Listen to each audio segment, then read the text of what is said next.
Beloved, welcome to episode 5 of our collaborative arc, The Watcher Beyond Thought.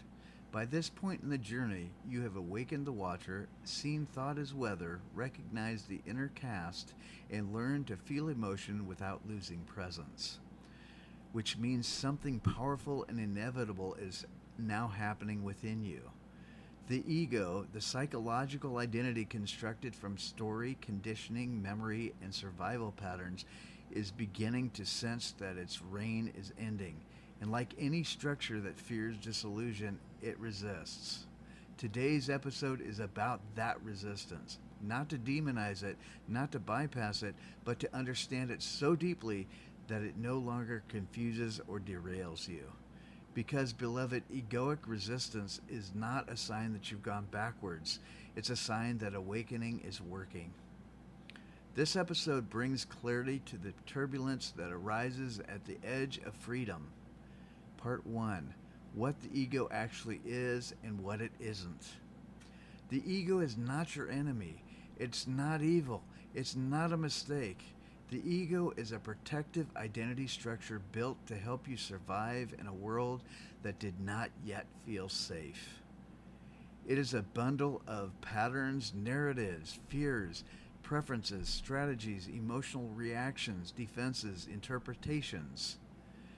It believes its job is to maintain continuity, to keep the story of me intact, to ensure predictability, to protect belonging, to avoid pain at all costs.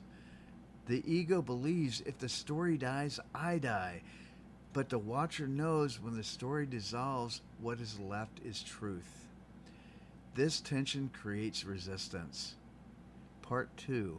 Why the ego fears awakening. Awakening is dismantling. Awakening is decentralizing. Awakening is exposure. When the Watcher awakens, the ego feels irrelevant, unseen, out of control, threatened, destabilized, and afraid. Because awareness does not consult the ego. Awareness doesn't even need the ego. From the ego's perspective, awakening equals death, even though what is actually dying is only the illusion. This is why ego resistance rises precisely when awakening deepens. The ego is not fighting you, it's fighting for its own identity. Part 3. The ego's 3 forms of resistance. Ego resistance always takes one of 3 forms. First, contraction, a tightening, closing, pulling away from presence. It feels like fear, overwhelm, shutdown, avoidance, tension in the chest or gut. This is the ego's curling inward. Number 2, distraction, a sudden inability to remain present. Scrolling, fantasizing, busyness, zoning out, reaching for food, entertainment, dopamine, emotional storms.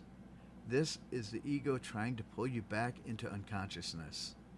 And third, regression. Old patterns return. Old fears, old stories, old addictions, old emotional wounds, old relational dynamics. This does not mean failure. It means the system is detoxing the identity. Regression is actually a sign of forward movement. The unintegrated parts are resurfacing to be seen. Part 4. The ego's true fear, irrelevance. Beloved, here's the deepest truth of this episode. The ego does not fear suffering. The ego fears irrelevance. It knows how to survive pain. It knows how to survive chaos. It knows how to survive identity crisis. But what it cannot survive is your complete identification with the Watcher.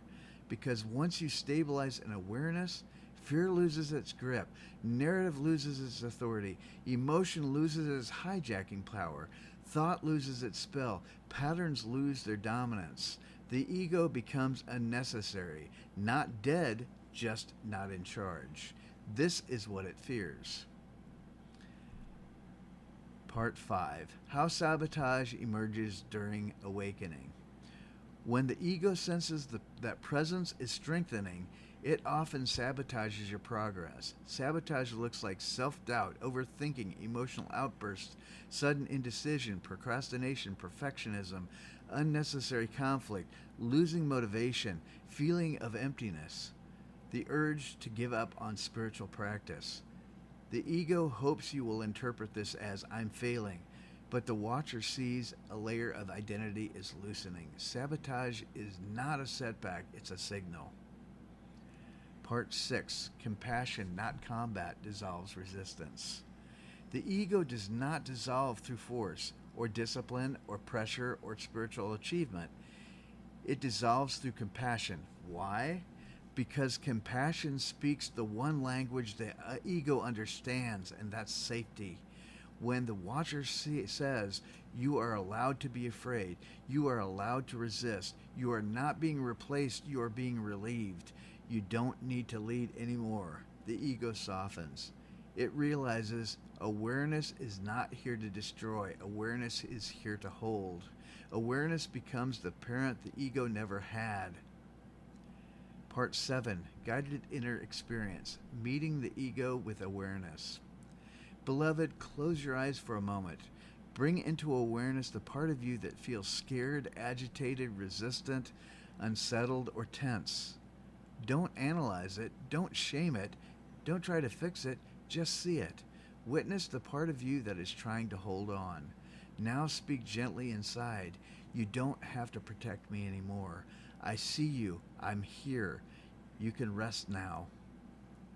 Feel how the nervous system responds. Feel how the emotional body responds. Feel how the emotion or the egos respond.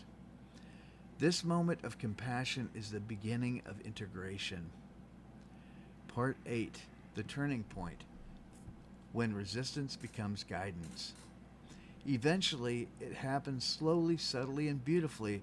The ego stops resisting awakening and begins to trust it. The ego realizes awareness is safe.